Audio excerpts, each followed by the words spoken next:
औज़ुबिल्लाहिमिनश्शैतानिर्रजीम बिस्मिल्लाहिर्रहमानिर्रहीम अस्सलाम वालेकुम। तो स्टूडेंट्स, उम्मीद करता हूँ आप सब खैरियत से होंगे। ओरिएंटेशन लेक्चर और लेक्चर 1 के बाद आप सबको वेलकम लेक्चर नंबर 2 में। स्टूडेंट्स, आज के इस वीडियो लेक्चर में हम क्रैकिंग, स्टिकिंग और पिकिंग को डिस्कस करेंगे। उम्मीद करता हूँ कि पिछले वीडियो लेक्चर में हमने जिन टॉपिक्स को डिस्कस किया था वो आपको क्लियर है। अगर उससे रिलेटेड कोई भी सवाल आपको पूछना होगा तो आप 0333224331 पर व्हाट्सएप पर किसी भी वक्त रब्ता कर सकते हैं। स्टूडेंट्स, ये कोर्स आपके सामने प्रेजेंट किया जा रहा है एमएसक्यू फाउंडेशन और सिक्योर हैंड फाउंडेशन की कोलैबोरेशन से।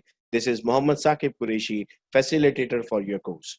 सबसे पहला सवाल स्टूडेंट्स हम पढ़ेंगे, what is cracking. Sir, cracking is a small, fine cracks observed on the upper and lower central surface of the tablets, or very rarely on the side wall, are as referred to crack. Crack का मतलब भी आपने देखा होगा, घर में भी आप अक्सर देखते हैं दीवार पर क्रैक पड़ जाते हैं, सेंटर से दीवार टूटना शुरू हो जाती है, उसे हम नाम देते हैं क्रैकिंग का।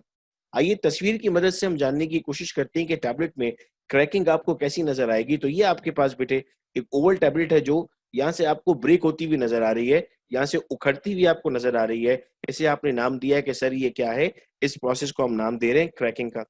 क्या वजह हो सकती है क्रैकिंग की सर? हम कहते हैं कि सर रैपिड एक्सपेंशन हो रही है, टैबलेट की तेजी से बाहर आ रहे हैं, या फिर बहुत ही ज्यादा कॉनकेव पंचेस का इस्तेमाल किया जा रहा है। हम कल से बात कर रहे हैं पंचेस पर, तो आज हम बेटे पंचेस को देख भी लेते हैं। ये देखिए आपके पास डिफरेंट टाइप्स ऑफ पंचेस हैं, इसको आप नाम दे रहे हैं फ्लैट पंचेस। तो ये आपके पास लोअर पंच है, आपके पास अपर पंच है। आपने देखा है कभी कभार टैबलेट में ऊपर एक लाइन बनी भी आ रही होती है, वो इसकी वजह से बनी भी आती है। अब आप ये देख रहे हैं ये कॉन्वेक्स शेप है, कप शेप बने हुए हैं। ये आपके पास अपर पंच है और ये आपके पास लोअर पंच है, कोई ग्रूव मौजूद नहीं है। ये आपके पास देखें डिफरेंट कंपाउंड शेप्स हैं, मुख्तलिफ शेप्स बनी हुई जो आती हैं टैबलेट्स की आपके पास, वो यहाँ से आप ले रहे होते हैं। और आपने देखा होगा कि कभी कभी टैबलेट्स पर कुछ एम्बोज भी हुआ हुआ होता है, कुछ नंबर्स लिखे हुए होते हैं या मिलीग्राम्स लिखे हुए होते हैं, वो हमें यहाँ से मिल रहे होते हैं। इनकी हम हमेशा बात करते हैं कि अगर इनमें कोई डिफेक्ट आ गया तो मुमकिन है कि वो टैबलेट के भी डिफेक्ट बन जाए, वो लेमिनेशन, कैपिंग, चिपिंग इस सब का पार्ट बन सकता है। क्या कॉजेज हो सकती हैं सर? अगर हम ग्रेनुलेशन की बात करते हैं, लार्ज साइज ग्रेन्यूल्स, ग्रेन्यूल्स बहुत बड़े हैं, या फिर ग्रेन्यूल्स ठीक तरीके से आपने ड्राई नहीं किए, बहुत ज्यादा ड्राई करती है। आपने देखा है कभी भी अगर सीमेंट लगाया जाता है किसी भी दीवार पर या घर के बाहर हम किसी चीज पर सीमेंट लगा रहे होते हैं तो हम बार बार उसे पानी देते हैं, वरना हम कहते हैं कि बीच में दरार पड़ जाएगी। बिल्कुल वैसे ही काम बेटा टैबलेट के साथ होता है कि आपको मॉइस्चर कंटेंट रखना होता है। एक स्टूडेंट ने सवाल किया कि सर आप जिक्र करते हैं टू ड्राई ग्रेन्यूल्स या ड्राई ग्रेन्यूल्स, हमें पता कैसे लगेगा कितनी रेंज में रखना होगा? बेटा हमारे पास स्पेसिफिकेशंस मौजूद होती हैं, हम लॉस ऑन ड्राइंग कैलकुलेट इसीलिए कर रहे होते हैं। हमें उस पर्टिकुलर रेंज में लॉस ऑन ड्राइंग करना होता है। अगर उस रेंज में नहीं आता, इसका मतलब है आपके ग्रेन्यूल्स को आपने ठीक तरीके से ड्राई नहीं किया। टैबलेट्स एक्सपेंड हो रही हैं, ग्रेनुलेशन बहुत कोल्ड एनवायरनमेंट में हो रही है, यानी एयर कंडीशन बहुत ज्यादा वहां पर बहुत कम टेम्परेचर वहां पर प्रोवाइड कर रहा है, जिसकी वजह से अफेक्ट हो सकता है। रेमेडीज क्या है सर? हम फाइन ग्रेन्यूल इस्तेमाल कर लें, जैसे हमने कहा था मैच साइज से गुजार दें, तो एक ही जैसे ग्रेन्यूल्स आगे जा रहे होंगे, जो डिफरेंट ग्रेन्यूल्स होंगे उनकी साइज ऊपर आ जाएगी और आप उसको दोबारा क्रश कर सकते हैं। आप एक अच्छा बाइंडर इस्तेमाल कर सकते हैं, या फिर आप वहां पर मॉइस्चर इस्तेमाल कर सकते हैं। ग्रेनुलेशन एक बार फिर कर सकते हैं अच्छे बाइंडर के साथ, और फिर आप रूम टेम्परेचर पे कंप्रेस कर रहे होंगे। आप देख रहे हैं कि मोस्टली जितने भी डिफेक्ट्स आ रहे हैं वो टेम्परेचर की वजह से और ड्राइंग की वजह से आ रहे हैं। आपकी फॉर्मुलेशन में अगर बाइंडर बहुत अच्छा आपने इस्तेमाल कर लिया और आप रूम टेम्परेचर पे कंप्रेशन करते हैं तो आपकी टैबलेट्स बहुत अच्छी बनेंगी। अक्सर बच्चे जब कंप्रेशन मशीन्स में जाते हैं तो कहते हैं सर ऐसा लग रहा था कि रूम टेम्परेचर था वहां पर। ऐसा क्यों था सर? ऐसा इसलिए था चूंकि रूम टेम्परेचर बहुत सारे टैबलेट डिफेक्ट से आपको बचा देता है। अब अगला सवाल सर, डाइस, पंचेस और टैबलेट प्रेस का क्या ताल्लुक होगा यहाँ पर? हम कहते हैं कि जब टैबलेट बाहर निकल रही है तो उसमें एयर इंट्रैपमेंट हो रही है डाइस और पंचेस के कंप्लीट होने के बाद। इसकी वजह से भी ये प्रोसेस हो सकता है कि वो बीच से ब्रेक हो जाए, या फिर deep concavities causing cracking while removing of tablets. बहुत ज्यादा कॉन्केव हमने पंच इस्तेमाल कर रही, जैसा हमने पहले डिस्कस किया था। क्या रेमेडी है सर? हम ठीक तरीके से टैबलेट्स को बाहर निकाल रहे हो और हम टैपर डाई का इस्तेमाल करें, जो हमारी डाई हो वो ठीक तरीके से बनी हुई हो, उसमें कोई डिफेक्ट ना हो। नेक्स्ट हमारे पास आता है स्टिकिंग। स्टिकिंग को मैं आसान लफ्जों में बेटा आपको समझाऊंगा, चिपकना। Sticking refers to the tablet material adhering to the die wall. मैं दोबारा आपको डाई की तरफ ले जाता हूं बेटा। अगर यहाँ पर डाई की वॉल पर मटेरियल चिपकना शुरू हो जाएगा तो वो टैबलेट का पार्ट नहीं बनेगा। जब वो इस पर चिपकना शुरू होगा तो ऐसी कंडीशन को हमने क्या नाम दिया था? ऐसी कंडीशन को हमने स्टिकिंग का नाम दिया था। ये देखिए स्टिकिंग की टैबलेट्स, वो डाई आपको दिखाई थी मैंने जिस पर सिंगल लाइन थी सेंटर में, अब देख रहे हैं यहाँ पर, यहाँ से टैबलेट पूरी चिपक चुकी है उस पर। तो ऐसी कंडीशन को हम क्या नाम दे देंगे बेटा? ऐसी कंडीशन को हम नाम दे देंगे स्टिकिंग का। सर क्या रीजन हो सकता है हमारे पास? अगेन हमने लुब्रिकेशन ठीक नहीं की है, तभी उसकी प्रॉपर शेप नहीं बन रही है। आप घर में अगर कबाब भी फ्राई करते हैं तो उसके लिए आप उसमें कोई बाइंडर जरूर इस्तेमाल कर रहे होते हैं, आटे का इस्तेमाल करते हैं ताकि वो कंप्लीट शेप बने। वरना क्या होता है, आप कबाब बनाते हैं, आप कहते हैं टूट रहे हैं, आपके हाथ पे ही चिपक रहे हैं, ठीक तरीके से बन नहीं रहे। तो कबाब के साथ भी अगर स्टिकिंग हो सकती है तो आपके साथ भी हो सकती है। जनरल एग्जाम्पल से हम चीजों को समझने की कोशिश करते हैं। मेरे नजदीक जो एक अच्छा कुक है वो एक बेहतरीन फार्मासिस्ट भी हो सकता है, क्योंकि जो काम हम घर में कुकिंग के लिए कर रहे होते हैं, यूं समझ लीजिए कि प्रोडक्शन में भी उन्हीं टेक्निक का इस्तेमाल किया जा रहा होता है, लेकिन थोड़े से साइंटिफिक अंदाज में। The cause and remedies of sticking related to formulation. अब ग्रेनुलेशन में कॉजेज क्या हो सकती हैं सर इसकी?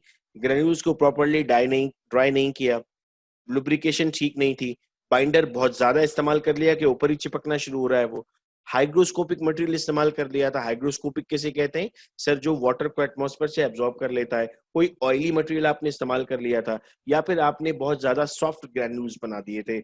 ऐसी कंडीशन में स्टिकिंग आपके पास पॉसिबल है। क्या रेमेडीज हैं सर? ग्रैन्यूल्स को प्रॉपरली ड्राई करें, मॉइस्चर एनालिसिस करना बहुत जरूरी है हमारे लिए। हम लुब्रिकेंट को तब्दील भी कर सकते हैं, टेल्कम इस्तेमाल कर रहे थे, कोई और भी इस्तेमाल कर सकते हैं।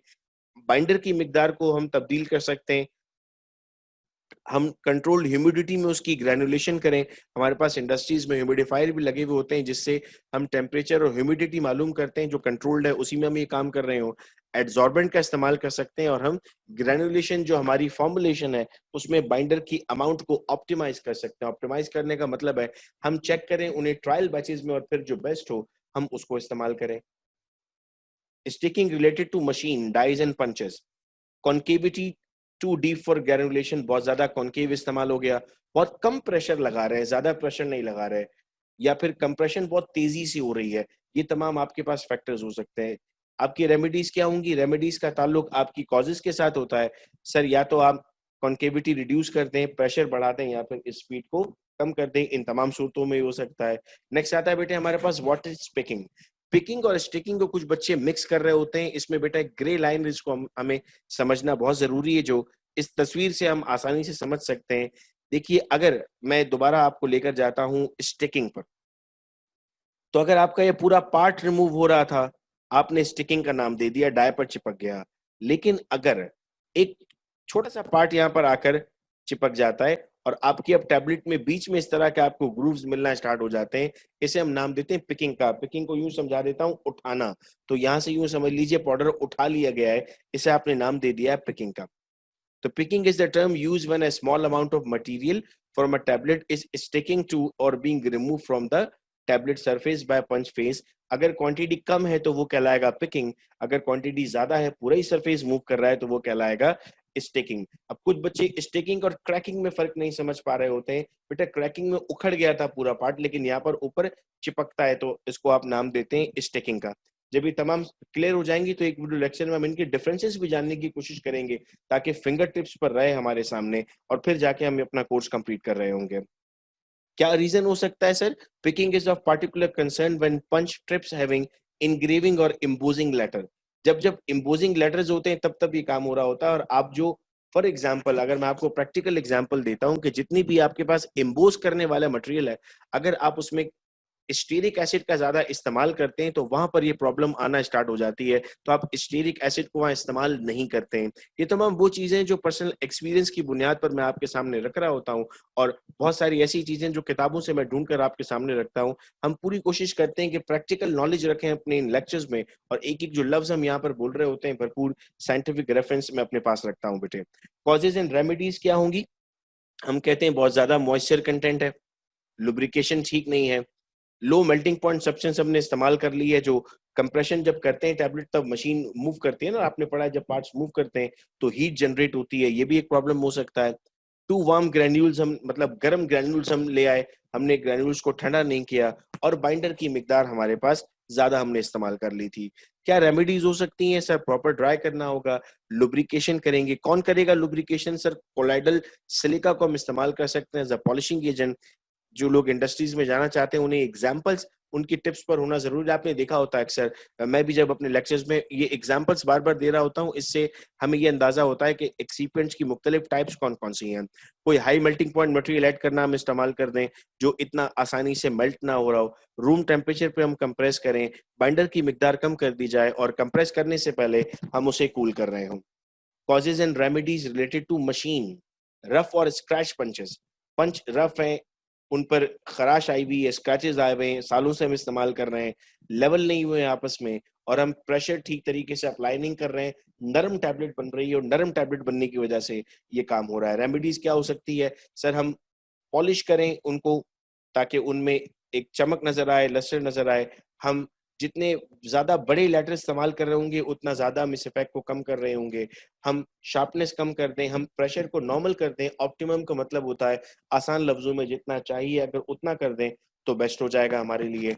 वो तमाम स्टूडेंट जो इस कोर्स में रजिस्टर्ड हैं और ग्रुप का पार्ट है, उन तमाम से रिक्वेस्ट है कि अपनी अटेंडेंस मार्क कर दीजिए कमेंट बॉक्स में अपने नाम और अपने यूनिवर्सिटी के साथ, बिकॉज जब आपका टेस्ट कंडक्ट किया जाएगा आपके टेस्ट के मार्क्स और आपकी अटेंडेंस दोनों मैंडेटरी है आपके सर्टिफिकेट ऑफ पार्टिसिपेशन के लिए। बहुत शुक्रिया इस वीडियो लेक्चर को सुनने का। अपने फ्रेंड्स के साथ शेयर कीजिएगा।